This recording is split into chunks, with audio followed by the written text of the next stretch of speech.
What's going on, guys? Welcome to another soul session with your boy Session. Today's topic, the science of reincarnation. Let's dive in. So one of the first things you have to realize before you get into the idea or concept of understanding reincarnation is that you have to come to an acceptance that we are all one with God. We are one united ecosystem. As you can see, we are one with the universe. God is the universe. So if God is the universe, then we are a part of God. And the idea of separation is your ego. And if you've ever studied psychedelics, you would know or understand something called an ego death. And after you go through that ego death, you have a sense coming over you that you feel reunited. So that's step number one. You have to realize that we are one. Now, with that idea and understanding that we are one, you're gonna, number two, study nature. You're gonna study God's code because, again, we are one with nature. And I said it before, as within, so without. There are a lot of similarities within us that are also reflected out to the universe. So once you start studying God's code, you want to start the self-application process. This is where you start merging the ideas of this is going on out here and how does that relate to myself. So let's just start with the larger cycles. We have spring, summer, fall, and winter.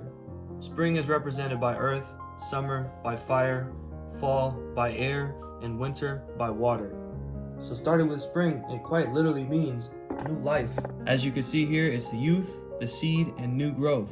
So you have the seed, and this is the earth that will harness the seed, and then it will start to sprout. And this is where the spring comes into action. This is new life, new growth. This is also equivalent to us as well. You have the seed, which is in the womb, which is equal to the earth. And then from the womb comes life, the child. And from there you can start to piece what comes next. Summer. What we have here in summer is the potential. It's the teen phase. This is where the plant has started to grow. Maybe it's not a full-fledged tree, but it's at its peak within this season. Just like humans are in this season of their life. This is where they have a lot of energy. This is when the testosterone and the estrogen starts to rise. And in nature, this is when the fruits are growing and becoming ripe. And with that information, we all understand what goes on after you're a teenager. You become an adult, you start to mature. And that's when the fall aspect comes in. This is a sign of air. The once lusciously green leaves have started to turn brown, orange, red, yellow, and they begin to fall. This is simply the sign of maturity, which also happens to the human after the teen phase. For humans, we might start losing our hair. We might find that our bodies that were once so resilient start to break down. This is the aspect of fall. And it might be sad, but we understand what comes after this. After fall is winter. That is when the trees and the fruits, which are in representation of the life force throughout your life, start to fall. And the tree is just left by itself. And what's left is bare, which obviously after an adult, you become an elder. And once that last leaf or life force is gone, you'll go through the death phase and you'll restart. If you're wondering how that can even happen, check out this picture.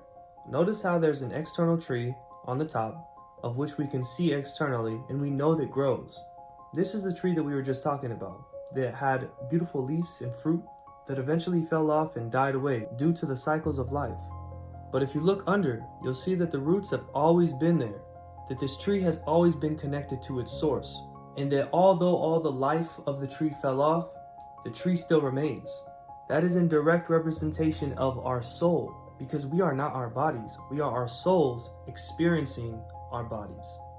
So with the idea that we have a soul that keeps us divinely connected to, the whole reason I'm able to talk right now, why I'm animate in this moment, is the same reason why this can turn back into this and the cycle will continue. And another thing to note here, do you think that a small root that would soon become a huge oak tree is gonna make it in just one cycle? Absolutely not. It's gonna take many cycles for this root to turn into a huge apple tree. So I just wrote these just for an example, but realistically, the fruit would have to go through a couple of cycles to even get to this point. Because in order for growth, you need the cycles. This is the Ouroboros.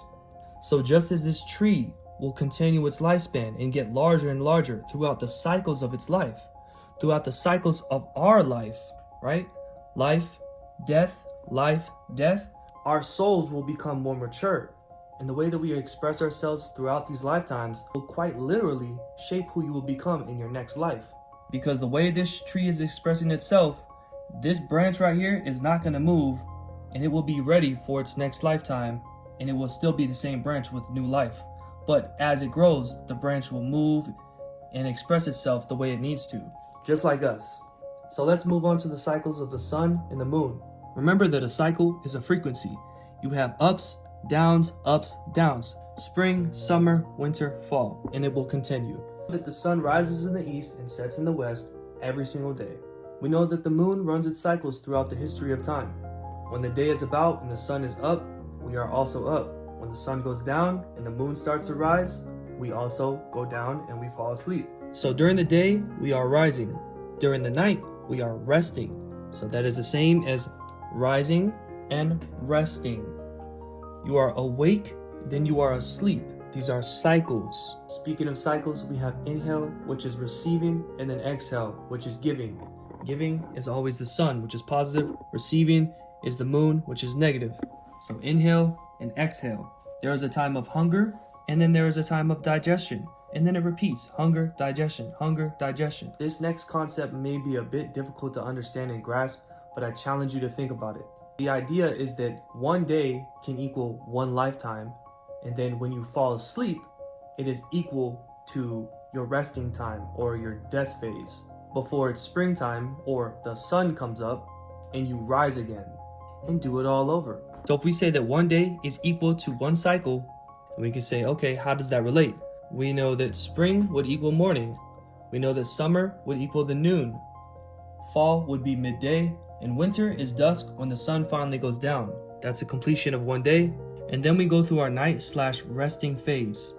And take note that most people fall asleep and lose consciousness while they're asleep until they wake up the next day. And of course, that is a brand new day, meaning that you are not the same person you were yesterday.